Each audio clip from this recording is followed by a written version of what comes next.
Ne te contente pas de gagner ta vie. Conçois une vie. Construis une vie. Parce que beaucoup de gens font exactement l'inverse. Ils travaillent dur, ils se fatiguent, ils se lèvent tôt, puis ils utilisent leur argent pour acheter des choses qui donnent l'air riches, mais qui, en réalité, les rendent plus pauvres. Et après, ils se demandent pourquoi je me sens coincé, pourquoi je stresse, pourquoi la liberté ne vient jamais. La réponse est simple, et elle peut te libérer. Tu dois construire ta vie sur des actifs, pas sur des passifs. Un actif ou un passif, c'est ça le vrai jeu. Dans ce monde, il n'y a pas 1000 catégories. Il y en a 2. Un actif, quelque chose qui met de l'argent dans ta poche ou qui augmente ta valeur, ton avenir, ta liberté. Un passif, quelque chose qui te coûte de l'argent, te ralentit, te crée de la pression, t'enferme dans des obligations. Le piège, c'est que beaucoup de passifs se déguisent en actifs. Ils brillent, ils font réussir, ils donnent du statut, mais ils te vident. Une voiture trop chère, des gadgets que tu changes tout le temps, des sorties et des dépenses pour te récompenser, des achats pour impressionner les autres. Et le pire, c'est que tu peux faire ça pendant des années, tout en croyant que tu avances. Mais la vraie richesse n'est pas dans ce que tu achètes, elle est dans ce que tu construis. Les riches ne demandent pas « est-ce que je peux me le permettre ?» Ils demandent « est-ce que ça va me rendre plus libre ou plus dépendant ?» Et cette question peut changer ton futur. L'histoire qui m'a réveillé. Je me souviens d'une période où je travaillais énormément. Je faisais tout comme il faut. Je bossais dur, je faisais des heures, j'étais sérieux. Et pourtant, à la fin de chaque mois, j'étais au même point. Je gagnais de l'argent, oui, mais je ne le gardais pas. Je ne le multipliais pas. Un jour, un mentor m'a dit une phrase qui a tout cassé dans ma tête. Arrête de confondre ce qui fait plaisir avec ce qui fait du bien. Et là, j'ai compris. Je payais du confort au lieu d'investir dans la création. Je récompensais mes émotions au lieu de construire mon avenir. Alors j'ai fait un truc simple. J'ai pris une feuille et j'ai écrit 2 colonnes. Actif d'un côté, passif de l'autre. Et la feuille ne ment pas. Je croyais que j'étais en train de réussir, mais je voyais noir sur blanc que beaucoup de mes habitudes me volaient ma liberté. La règle qui simplifie tout. Écoute bien cette règle, parce qu'elle rend la vie plus claire. Avant une dépense, avant un achat, avant un engagement, demande-toi, est-ce que ça me paie ou est-ce que ça me coûte? Parce que chaque décision fait une chose. Soit elle te rapproche de la liberté, soit elle t'en éloigne. Et tu n'as pas besoin d'être riche pour commencer. Tu as juste besoin d'être lucide. La vraie liberté, l'argent qui travaille sans toi. Il y a un autre principe que tu dois comprendre tôt. Une richesse qui dépend de ton effort est limitée. Mais une richesse qui grandit pendant que tu te reposes est beaucoup plus puissante. La plupart des gens travaillent pour l'argent. Les personnes libres font travailler l'argent pour elles. Et non, ce n'est pas de la paresse, c'est de l'intelligence. Pose-toi une question simple. Si je m'arrête une semaine, qu'est-ce qui arrive à mon revenu? Si la réponse est « il s'arrête », alors tu n'es pas libre, tu es juste occupé. La liberté commence quand une partie de ta vie continue de produire, même quand toi tu n'es pas là. Ça peut être une compétence que tu monétises, un projet qui tourne, un système en ligne, une activité qui génère des revenus, un investissement simple et raisonnable, ou même un petit business que tu fais grandir. L'idée n'est pas de tout faire d'un coup. L'idée, c'est de commencer à transformer ton revenu actif en revenu qui dure. Le secret que presque personne n'applique. Réinvestir avant de célébrer Veille. Beaucoup de gens reçoivent un peu d'argent en plus, et la première chose qu'ils font, c'est fêter. Ils achètent un truc pour montrer.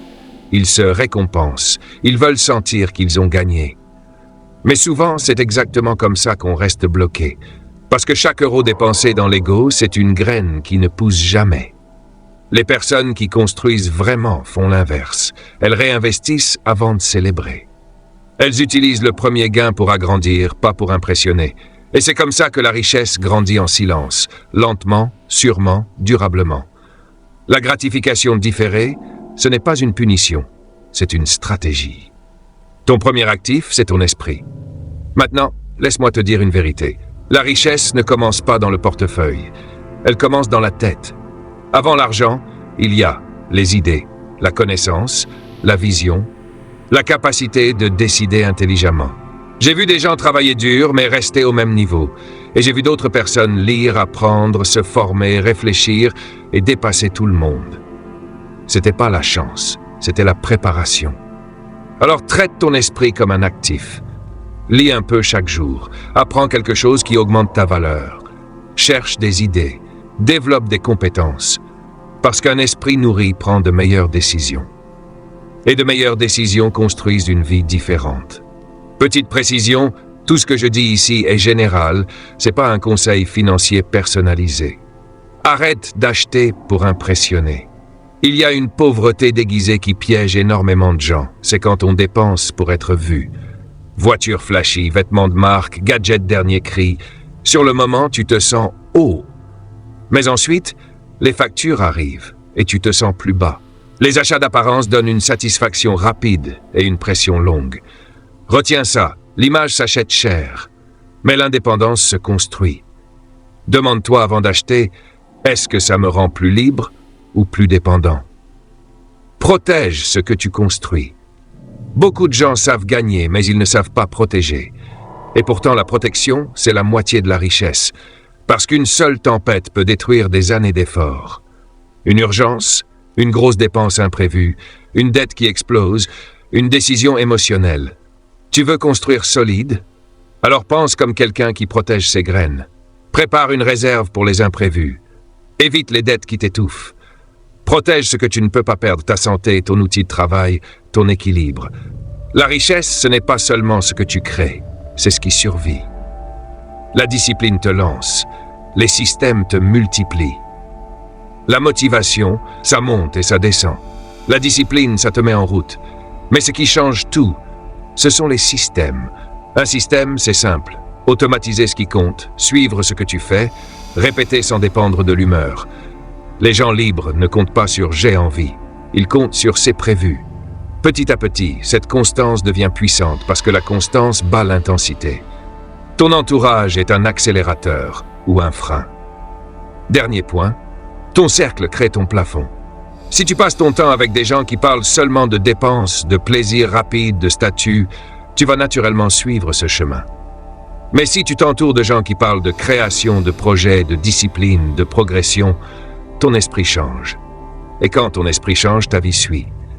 Choisis des gens qui te tirent vers le haut, des gens qui te challengent, des gens qui construisent. Conclusion. Alors écoute-moi bien. La richesse, ce n'est pas un coup de chance. Ce n'est pas un gros salaire seulement. C'est pas ce que tu montres.